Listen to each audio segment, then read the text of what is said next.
Bhavanasara Sangraha by Sri Siddha Krishnadas Tatapad.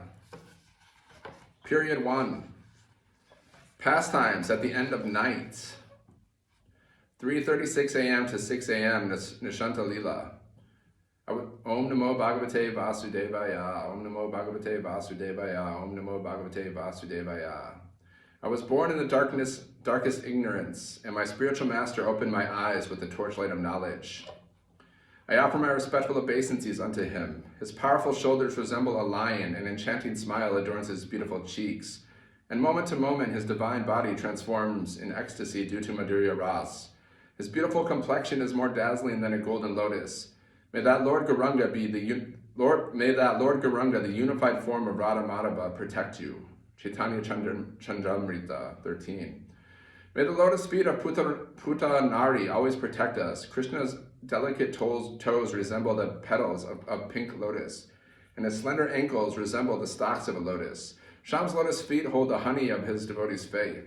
The streams of light emanating from Krishna's toenails resemble the stamens of a lotus. The kumkum powder from the budding breast of Radhika, which clings to the lotus feet of Krishna, resembles the pollen of those lotuses. I offer my respects to the devotees of Lord Gauranga, who are like dolphins frolicking in the sweet ocean of Bhakti Ras. Free from the fear of death, they are nothing for the insignificant rivers of liberation. At the end of night, Lord Gauranga lay sleeping in the kunj of Shivas Thakur. His blissful repose was interrupted by the pleasant sound of cuckoos and humming bees. His hair stood on end, and his body became soaked in tears as Gaur remembered Radha lying beside Krishna in the Nikunja Mandir. O mind, please worship the golden Lord Gauranga. Mula Sutra. Vrinda Devi, feeling apprehensive over the impending sunrise, ordered a variety of birds to chirp loudly. The divine couple slowly rose from their pleasure bed, being induced by the pleasant and unpleasant poetry of the male and female parrots. The Sakis and Manjaris, laughing and giggling, entered the sleeping chamber. Everyone felt so blissful being together that they forgot about going home. Vrinda Devi gave a signal to Kakati, an old female monkey, who shrieked, "Jatila is coming!" Radha Madhava were still quite thirsty for love's delights, but they became afraid upon hearing the name of Jatila. Gazing deeply at each other with eyes of longing, Radha Madhava reluctantly separated and quickly returned to their homes to take rest. Nishanta Lila, 3:36 a.m. to 4:24 a.m., the Saki's morning services. Nidra Devi, seeing the night was over, awakened Radha's Sakis, who got up just in time to do their personal services. The Sakis opened their sleeping eyes and glanced anxiously in all directions. They feared that maybe they had overslept and missed the time for their duties. When they saw that the two joyful lovers were still resting, however, the Sakis sat quietly on their beds, collecting their thoughts. One Saki yawned and teased her friends. "O Sakis, how have you awakened, being so exhausted from your intense pastimes with Krishna?" The Sakis then relished the sight of Krishna's nail marks on their lotus bud breasts, with their bee-like eyes rolling about from staying up all night. At dawn, the Manjaris engaged in their daily duties of making garlands and tambula. They enjoyed smelling the sweet bodily fragrances of Radha Madhava, lying firmly bound by Cupid's arrows. One Manjari approached the Sakis and spoke excitedly, "O Sakis, put your lotus faces to the lattice windows and glance within the pleasure grove. Just see how deep sleep pleasantly caresses the two lovers so skillful in the dance of Eros." Inside the grove, they beheld Radha Madhava entwined in a deep embrace as they slept. The blue and yellow radiance of their unadorned bodices caused the jeweled lamps in their cottage to appear like buds of blue lotus and champak.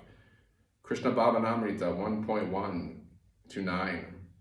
One Manjari said, "O Sakis, look, a stationary lightning bolt surrounds a black cloud to shower us with Madhurya Ras. Servants become happy after satisfying their masters. Today, however, the servants have been rewarded even without doing service." Elsewhere, some Manjaris prepared garlands, cosmetics, and betel nuts. Others put pieces of guru wood in the incense burners. A gentle spring breeze suddenly appeared to delight the Lord and the Lady of the Kunja. The wind blew softly because it was drowsy, having just arisen from sleep. The Malayan breeze, kissing the freshly blooming creepers, spread their sweet scents throughout the forest. The bumblebees sleeping in the flowers awoke upon smelling the attractive aromas. Vrinda Devi, aroused by the buzzing of the bees, realized it was daybreak and glanced anxiously in all directions. She sent her birds to awaken Radha Madhava, Krishna Bhavanamrit 1:15 to 19. The birds awakened Radha and Krishna. The birds perched in the branches just outside the kunja, although Eager to sing, they silently awaited for Vrinda's command. On her signal, they filled the grove with their blissful chirping. A swarm of bees, greedy for honey, entered the kunja and made a warm humming sound like Cupid's auspicious conch. The kunja was decorated with flowering creepers and a bed made of lotus petals.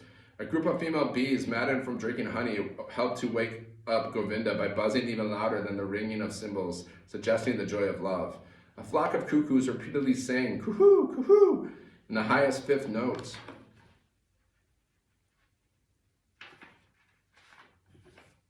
Resounding like Cupid's vina. The female cuckoos sat beside their mates in the mango trees, cooing with the intoxication of love. They savored the juice of the tender buds and then vibrated sweet low tones like Rati's vina. Rati is Cupid's wife. The tiger of Cupid, having devoured the doe of the gopis' patience, shyness, and virtue, now vented his anger at the wolf of their pride by growling in the guise of the cooing doves.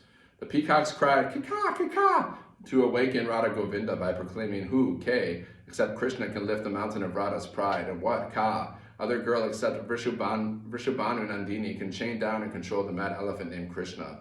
The roosters crowing, "Coo, coo, coo, coo, coo," sounded like young brahmanas reciting the Vedas by repeating short, long, and very long vowels. The soft, sweet chirping of the birds roused the divine couple from their slumber. However, each was unaware that the other was awake.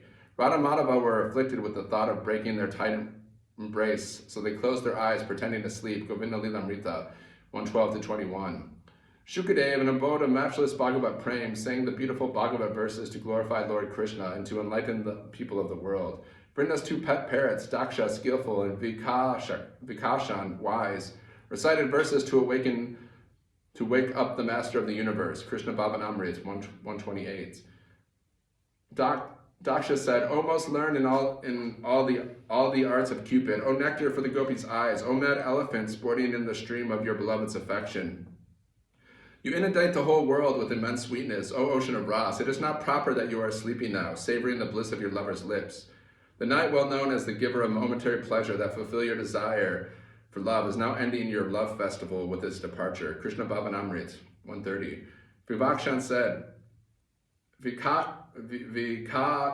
said, "O Lord, please wake up and slacken the embrace of your beloved. Dawn has come. Now quickly return to Raj. You must cleverly conceal your erotic desires. If you don't hurry, your amorous affairs will be discovered and broadcast everywhere. O bliss of the Vrajavasis, you are the moon rising over the milk ocean of Nanda's heart. O flower on the holy creeper of the queen of Raj, go home now and make your friends happy." Krishna Bhavanamrit, 132. The female parrot named Manju Bashini, charming speaker, said, "O friend of Gokul, ocean of Ras, glory to you. Wake up and rise from your bed that glistens like the moon. Awaken your dearmost beloved, who, exhausted from the passion of love, lies resting on your shoulder. O Lord of Raj, the swiftly rising sun is by nature very cruel toward the young damsels of Vrindavan. Therefore you must leave the banks of the Yamuna and hurry home." Govinda Lilamrita, 123-24.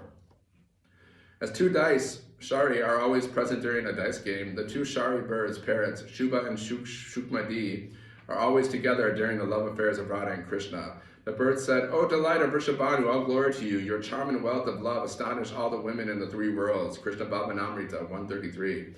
"O lotus-faced Radha, though the night has ended, you continue to sleep deeply. Exhausted from the hard labor of love, there is no fault in this, but please look, O chaste woman, O Saki, just see how the eastern horizon, like Chandravali, has turned red in anger as if intolerant of your enjoyment." Govinda Lilamrita, 125. Intoxicated from savoring the honey sweetness of Krishna's lotus face, you are sleeping soundly. However, this is not proper during sunrise. So now I'm waking you up. Though Radha and Krishna had awoken, they remained lying on the flower bed in a tight embrace. They were disturbed over the end of night and did not want to rise from the attractive pleasure bed. Radhika lay with her hips confined by Krishna's knees, her breast upon his chest and her face caressing his. Radha's arms wrapped around Krishna's neck served as a pillow. Radha, though fully conscious, could not move an inch. Hare Krishna.